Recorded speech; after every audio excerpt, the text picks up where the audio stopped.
ക്രിസ്തുയേശുവിൻ്റെ നിസ്തുല നാമത്തിൽ ഏവർക്കും സ്നേഹവന്ദനം. ഇന്നത്തെ നമ്മുടെ ധ്യാനത്തിനായി അപ്പോസ്തല പ്രവൃത്തികൾ 22-ാം അധ്യായം 15ഉം 16ഉം വാക്യങ്ങൾ. അപ്പോസ്തല പ്രവൃത്തികളിൽ 22-ന്റെ 15ഉം 16ഉം വാക്യങ്ങൾ. നീ കാണുകയും കേൾക്കുകയും ചെയ്തതിന് സകല മനുഷ്യർക്കും നീ അവൻ്റെ സാക്ഷിയായി തീരും. ഇനി താമസിക്കുന്നത് എന്ത്? എഴുന്നേറ്റ് അവൻ്റെ നാമം വിളിച്ച് പ്രാർത്ഥിച്ച് സ്നാനമേറ്റ് നിന്റെ പാപങ്ങളെ കഴുകിക്കളക എന്ന് പറഞ്ഞു. കർത്താവിൻ്റെ പരിശുദ്ധ നാമം വാഴ്ത്തപ്പെടുമാറാകട്ടെ. അപ്പോസ്തല പ്രവൃത്തികൾ 22-ാം അധ്യായം 1 മുതൽ 21 വരെയുള്ള ഭാഗം പൗലോസ് തൻ്റെ മാനസാന്തരത്തെ വീണ്ടും സാക്ഷ്യമായി പറയുന്ന രംഗമാണ്. യേശുവിൻ്റെ നാമത്തിനു വേണ്ടി ബന്ധിക്കപ്പെടാൻ മാത്രമല്ല, യെരുശലേമിൽ മരിപ്പാൻ ഞാൻ ഒരുങ്ങിയിരിക്കുന്നു എന്ന ഉറച്ച തീരുമാനത്തോടെയാണ് പൗലോസ് യെരുശലേമിൽ മടങ്ങിയെത്തിയത്. പ്രതീക്ഷിച്ചതുപോലെ എതിർപ്പൊക്കെ ഉണ്ടായി.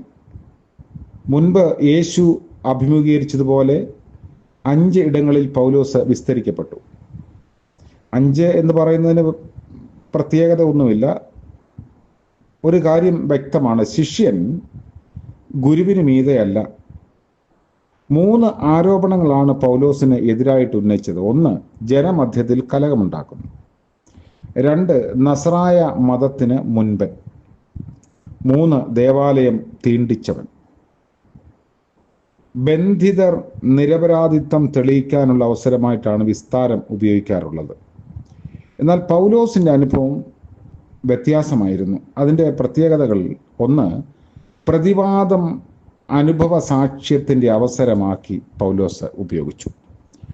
തൻ്റെ ഭാഗം ന്യായീകരിക്കാനല്ല പൗലോസ് ശ്രമിച്ചത്. അധികാരികളുടെ മുൻപിൽ തനിക്ക് ലഭിച്ച വിസ്താര വേളയിൽ കർത്താവായ യേശുക്രിസ്തുവിൻ്റെ സാക്ഷിയായി തീർന്നതിൻ്റെ മഹത്വം, ദർശനത്തിൻ്റെ അനുഭവം, ഇതൊക്കെ പൗലോസ് വിസ്തരിക്കുകയാണ്. മാനസാന്തരത്തിന് മുൻപുള്ള ജീവിതാനുഭവങ്ങളിൽ എടുത്ത് പറയുന്നതിന് പൗലോസ് ഒട്ടും മടിയില്ല. ആർക്കും എതിർക്കാൻ സാധിക്കാത്ത പ്രതിവാദമാണ് അനുഭവ സാക്ഷ്യം. ദൈവസ്നേഹത്തിൽ എരിവുള്ളവനായി ക്രിസ്തീയ വിശ്വാസികളെ പീഡിപ്പിച്ചവനാണ്. മഹാപുരോഹിതന്റെ സാക്ഷ്യപത്രത്തോടെ ദമസ്കോസിലേക്ക് പോയ വൃത്താന്തം പൗലോസ് വിസ്തരിക്കുന്നു. പ്രതിക്കൂട് പ്രസംഗ പീഠമായി തീർത്തവനാണ് പൗലോസ്. മനസാക്ഷിക്കുത്ത് ഇല്ലാത്തവർക്ക് എതിരാളികളുടെ മുൻപിൽ പതറാതെ സാക്ഷ്യം പറയാൻ സാധിക്കുകയുള്ളൂ. ഉള്ളിൽ കളങ്കമില്ലെങ്കിൽ ആരുടെയും മുൻപിൽ ഉള്ളു തുറന്ന് പറയാനുള്ള ധൈര്യം നമുക്ക് ലഭിക്കും. പൗലോസ് അതിൻ്റെ ഉത്തമ ഉദാഹരണമാണ്. ക്രിസ്തീയ ജീവിതത്തിൽ ഏതൊരാളും അറിഞ്ഞിരിക്കേണ്ട ചില അടിസ്ഥാന പ്രമാണങ്ങൾ എടുത്തു പറയാൻ പൗലോസ് ശ്രദ്ധിച്ചു.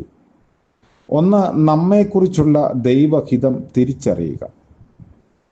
ഒരു ദൈവ പൈതലിൻ്റെ ഒഴിച്ചുകൂടാൻ പാടില്ലാത്ത കർത്തവ്യമാണത്. ദൈവഹിതം അറിയുക മാത്രമല്ല, അതനുസരിപ്പാൻ പരിശുദ്ധാത്മാവിൻ്റെ ശക്തിയും ആവശ്യമാണ്.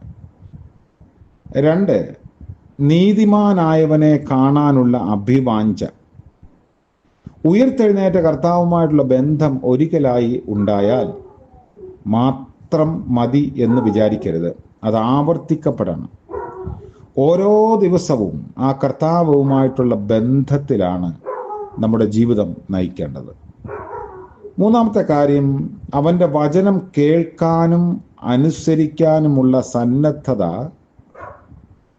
ആവശ്യമാണ്. കാരണം ദൈവവചനമാണ് നമ്മുടെ പാതയ്ക്ക് പ്രകാശം. ദൈനംദിന ജീവിതത്തിൽ ദുർമാർഗങ്ങളിൽ നിന്ന് ഒഴിഞ്ഞിരിക്കാൻ ദൈവവചനം ഹൃദയത്തിൽ സംഗ്രഹിക്കണം. 4, അനുഭവിക്കുന്ന ദൈവകൃപയ്ക്ക് സാക്ഷികളായി തീരണം. ഇത് നമ്മെക്കുറിച്ചുള്ള ദൈവത്തിൻ്റെ താല്പര്യമാണ്. അപ്പോൾ പൗലോസ് പ്രതിവാദത്തിന് ലഭിച്ച അവസരം സാക്ഷ്യത്തിന് ലഭിച്ച സുവർണ അവസരമായി വിനിയോഗിച്ചു. കാരണം പരിശുദ്ധാത്മാവാണ് ഈ വിധം നമ്മെ ശക്തീകരിക്കുന്നത് എന്ന് പൗലോസ് ഏറ്റുപറയുന്നു.